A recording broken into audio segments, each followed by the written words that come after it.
Hello guys, welcome and welcome back to my channel. So today I'm going to show you all how I fry my party style Nigerian chicken.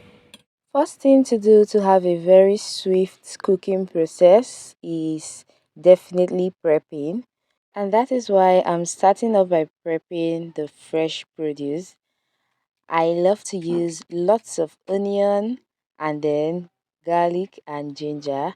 If I have the fresh ones, that is fine. If I don't have the fresh ones, I always go for the dry ones. So you should do same as well, okay? After prepping the onion and garlic, I set that aside. Next would be to prep some fresh curry leaves. I love using this as well for my chicken. If you've never tried it out, this is a time for you to try it out, okay? And when you do, don't forget, come back to this video and let me know what you think about it. So I'm just going to pluck half of it, and then the remaining half I will set aside, and you would see what I'm going to use them to do later. So now I'm going to wash everything I have prepped thoroughly, and now I'm going to blend them together with some fresh cut bonnet pepper and some ginger. I had this ginger in the freezer, hence I didn't show the prepping process. Now this is the protein I'm working with. This is chicken and it has been in my freezer for a very long time.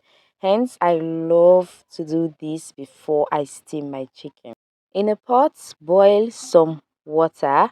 So I have already boiled my water with my electric kettle, so I just transfer it into the pot. Once that has been done, you now wash the chicken thoroughly, and then you transfer the chicken into the boiling hot water. Make sure you don't cover the pot so that the odor from the chicken would evaporate.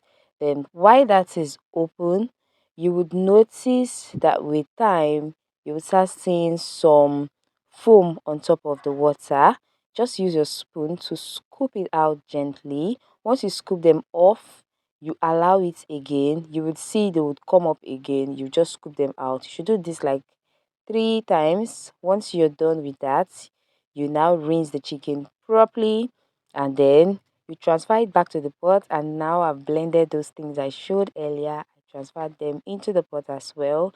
Went in with some chopped onion, chicken seasoning, some paprika pepper. You need to use chicken seasoning whenever you're making chicken, and if you're making beef, use beef seasoning, okay? That would help elevate the taste.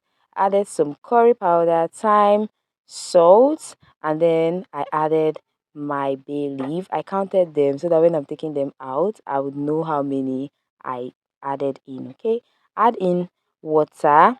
Make sure the water you're adding in is enough to cook the meat through. Now, this is soft chicken, so I don't need a lot of water.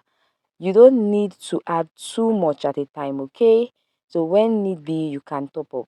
I added some powdered ginger as well. Now mix them all together, cover and allow to cook. Mine took about 10 to 15 minutes to get ready, and then I just turned off the cooker and then took them out of the stock immediately. For clarification purpose, if your chicken is fresh from the farm, or you know it has not stayed for a long time in the freezer, maybe just a day, and you want to make it, you don't need to use that process I showed earlier on. You can just wash it, throw it into the pot, season it, and start cooking, okay?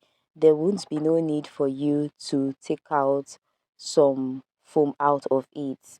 That is totally not necessary in that case. So after taking out the chicken, I also took out the bay leaves as well, and then here comes our rich chicken broth. Anything you make with this broth, trust me, it's going to bang because the broth is so rich. So this is why I always say don't add too much water at a time, okay? So you get a very rich broth. So we'll set that aside, and next would be to start frying the chicken. And I started by pouring in some oil into my pan. You can use vegetable oil, olive oil, any kind of oil at all. Then into that oil, I went in with some of those curry leaves, and then I added onion as well. This is going to help flavor the oil. I allowed the leaf to fry for about 2 minutes, and then I took them out so that they don't get burnt. Okay, we just want to flavor our oil. Then after that, you can also take out the onion if you want to. Then I started adding in the chicken, stir on them when needed, and now you can also choose to air fry the chicken at this point, or oven grill them, or smoke them anyhow you want to. I am just using this method because we are making the Nigerian party style chicken, and this is how most Nigerians make it. But if you're cutting down on calories, hello, that's perfect. You can just do you, okay? Now, just in case you've been watching this video and it's your first time, hello, my name is Fidel and this is Fidel Food Filler. Here we share lots of mouth-watering cooking videos, and trust me, it's very fun here. Please don't forget to like this video, drop your comments, and do well to subscribe if you're yet to. Tap the notification bell as well so you get notified whenever I post a new video. Now guys, look at how yummy this chicken is. I hope you get to give it a try. Bye!